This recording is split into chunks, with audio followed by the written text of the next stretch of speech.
river and through a covered bridge in Winchester lies a secret garden, a hidden gem that comes alive in the spring and keeps blooming until the leaves come down in the fall.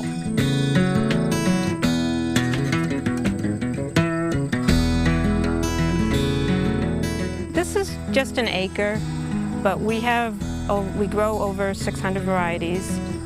When someone comes for the first time, it's great if we see the reaction. I remember this one person pulled in and parked his vehicle and got out, and he just stood there and he looked over everything, and then he kind of yelled out, "This is awesome!" Chris Brown and her husband Jeff love daylilies and are hoping to spread their passion with other gardeners, one plant at a time.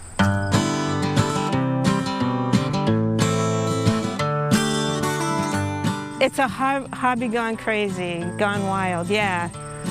Because like I said, I'm a collector at heart, and if someone has a daylily, hey, do you want this one? Well, I don't have it, so yeah. One of the reasons Chris began collecting is because, unlike some of the other perennials she tried, lilies are reliable and hard to kill. We get customers that come in and they're like, I can't grow anything. And it's like, here, you're at the right place. Start with some good soil, a little water, and lots of sun. It doesn't take much for a daylily to get established and start dazzling with its blooms.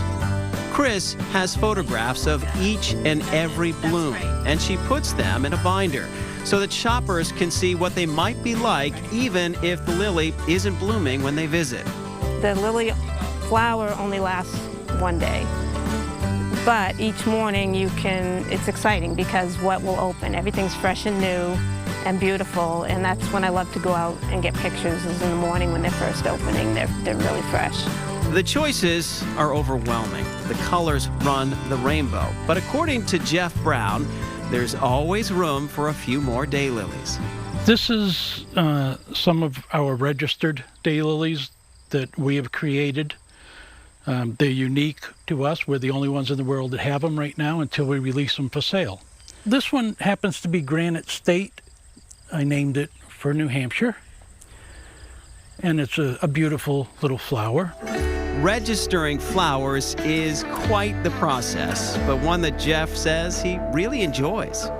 It's like being a kid on Christmas morning every day when they open up. You don't have to drive to Winchester to get a Pixie Beauty or Big Kiss. They also ship their lilies around the United States. But if you do take the road trip, plan to spend some time enjoying the scenery.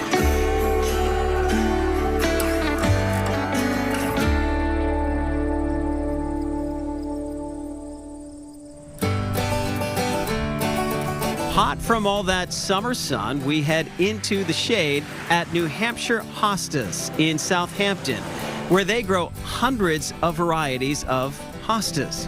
Hostas are the #1 perennial in the United States. They have been for about 30 years. Prior to that, it was daylilies.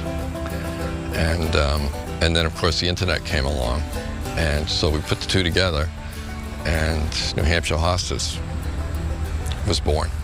Richard Merritt says there is a lot to love about the perennials. You can't kill them, for one thing. I always tell people they can plant them in their driveway and drive over them, and they'll still live. They won't look very good, but they won't die. And that's one of the beauties of hosta. They're a very tough, durable plant.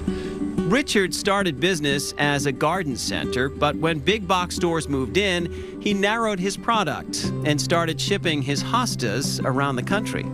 We grow 800 varieties of hosta, and 15% we sell through the driveway or through the brick store, and 85% we sell through the internet, so we ship them out.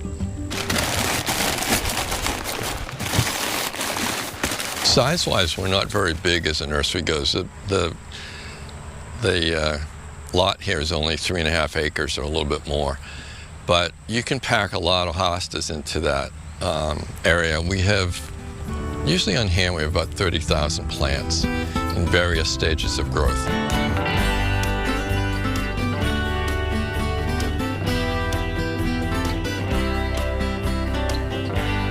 any bigger, it would be impossible to make a decision. Who knew there was so much variety in hostas? People that I see, like, or I meet them out at a restaurant or on the street, and they're like, oh, the hostas, like those green things? I'm like, no, that was your great-grandmother's hostas a long time ago. They've come a long way. Breeders are doing fantastic things. Other than the eye test, I mean, we tell people all the time, if it looks good to you, then you probably want it. But the names, a lot of funky names.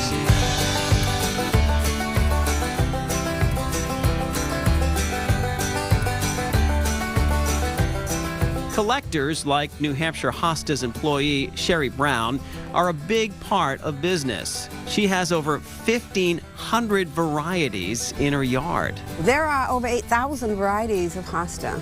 I've just started. They're carefree. They come up, they're gorgeous, they bloom. I personally don't like the bloom, so I cut them off. And they're just there all season. I mean, they're just gorgeous. Hard to kill, lots of variety and beauty throughout the growing season. It's easy to see why gardeners love them. You can even plant them in the fall, taking advantage of the warm soil and lightening your load in the spring. Color-wise and size-wise, you can pretty much find anything you need in a hosta. The biggest thing for me, I think, from the time they emerge till the time they go down with a frost, they're beautiful.